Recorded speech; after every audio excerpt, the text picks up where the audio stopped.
A lo largo de cada una de las ediciones de Ampliamente les hemos contado que el sistema internacional es cada vez más anárquico, más complejo y por lo tanto es fundamental entenderlo.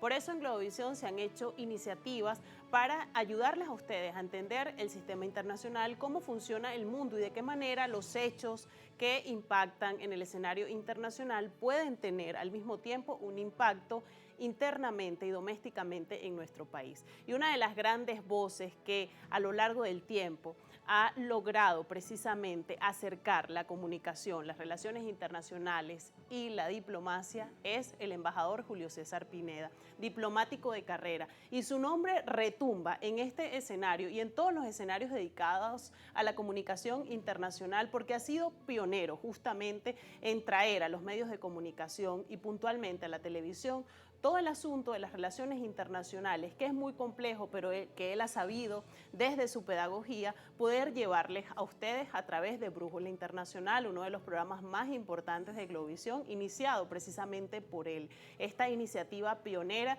que además ha dado forma a cómo se entienden y se comprenden las relaciones internacionales en nuestro país. Y las relaciones internacionales en nuestro país, hermandadas con la comunicación, como ya les decía, tienen un nombre, el embajador Julio César Pineda, que usted lo ve cada tarde a las 2 por Brújula Internacional, pero que hoy lo está viendo aquí en Ampliamente y por eso le damos la bienvenida y a él dedicamos esta edición especial. Bienvenido, embajador. Gracias, Natacha, qué agradable ya no entrevistar, sino ser entrevistado. Y además en testimonio de una larga carrera.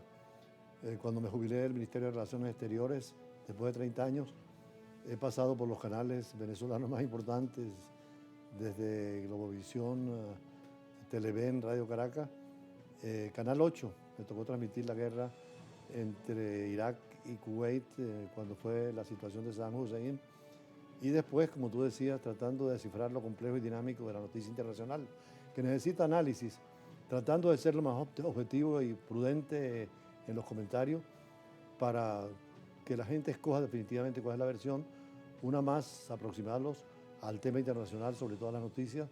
Hemos visto, por ejemplo, estos días cómo dedicamos mucho tiempo al tema del Vaticano, a las consecuencias del conflicto Rusia-Ucrania, a la situación del Medio Oriente y además a la misma universidad. De hecho, coincidíamos hace poco en la Universidad Central en un foro en la Facultad de Economía, porque hay que ir a todos los medios a hablar del tema internacional y respetar las opiniones de cada uno, como haces tú siempre en tu programa.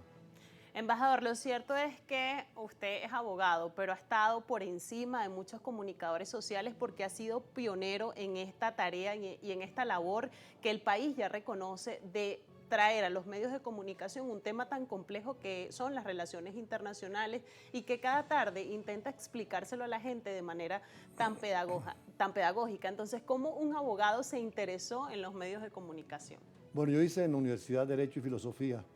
Por eso el último libro es sobre filosofía del deporte, que me lleva a plantear la metáfora del deporte para la sociedad, que es tan bonito como ejemplo. Pero por supuesto también el teatro internacional es una especie de juego de fútbol donde hay países que ganan y pierden y algunos que no se conforman con las faltas que el árbitro ha dictado y vienen los conflictos, a diferencia del deporte. Yo comencé en esto cuando ya fuera de la Cancillería jubilado, empecé a dar clases en la universidad, estuve en la escuela como periodista de la Escuela de Periodistas de la Universidad Central y la Católica, y me acerqué mucho al medio de la comunicación. Una vez me llamaron del Canal 8 y me dijeron que conocía muy el tema internacional y como había estado en el Medio Oriente, había sido embajador en Kuwait y en Libia, me enviaron a cubrir la guerra de Saddam Hussein en el ataque a Kuwait. Estuve allá en esos días cubriendo como periodista de guerra y después dando clases precisamente en la Escuela de Periodismo de la Católica, daba el tema de geopolítica mundial y en la Central dábamos también en la Escuela de Periodismo los temas de relaciones internacionales, además que en la Escuela de Diplomacia daba clases también en la Central. Me fui involucrando en todo esto hasta que la televisión y la radio, sobre todo, también nos llamaron. Conservo un programa en Unión Radio todavía, Brújula Internacional, y en Globovisión ya por más de 20 años, hablando de estos temas y entrevistando en dos vertientes. Una los domingos en Embajada y Embajadores, a altos diplomáticos o venezolanos que influyen en el sistema internacional, y en Brújula Internacional todos los días con entrevistas y los análisis cada día de un tema internacional. Embajador, y usted ya es toda una personalidad de los medios de comunicación, también de la academia, porque también es muy reconocida su labor en la Academia Venezolana, pero también hay otro rasgo que es característico, que usted es del estado Táchira, cariñosamente conocido como gocho, ¿no? Y a lo largo de la historia de este país hemos tenido muchos presidentes gochos que además han marcado la pauta en nuestro país. ¿Cree usted que esto ha sido un rasgo para que haya logrado el posicionamiento que tiene? Porque la verdad es que todos los que lo conocemos sabemos primero lo generoso que es y además la energía que tiene y esa capacidad para hacer muchas cosas y no parar nunca. Yo creo que sí, lo andino influye. Yo nací en La Grita, por cierto, ahí estudié en la escuela donde estudió Diógenes Escalante, que fue un ejemplo. Yo creo que es el mejor diplomático que ha tenido Venezuela en el mundo. Fue en las épocas de Gómez y de Castro nuestro representante que firmó la Carta de la Creación de la Sociedad de Naciones y la Carta en 1919 en Ginebra y la Carta de Naciones Unidas en San Francisco en 1945. Fue el que fue candidato a Venezuela a ser presidente porque los políticos no se ponían de acuerdo y trajo un diplomático para que fuera candidato presidencial, pero acá con las presiones que había terminó en un manicomio porque la política lo volvió loco. Muchos presidentes llegan antes muy cuerdos y se hacen locos en el poder, o algunos llegan locos al poder.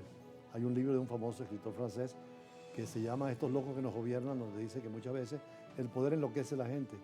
Pero yo tomaba desde la escuela el ejemplo de Diógenes Escalante, un diplomático que fue quien le presentó a Medina precisamente a Mallet Prevost, el que nos da los argumentos para defender a Guayana Esequiba, que era abogado de Estados Unidos representando a Venezuela, y al morir dejó un testamento donde demuestra lo írrito y nulo de ese laudo arbitral, y por eso nos condujo al Acuerdo de Ginebra.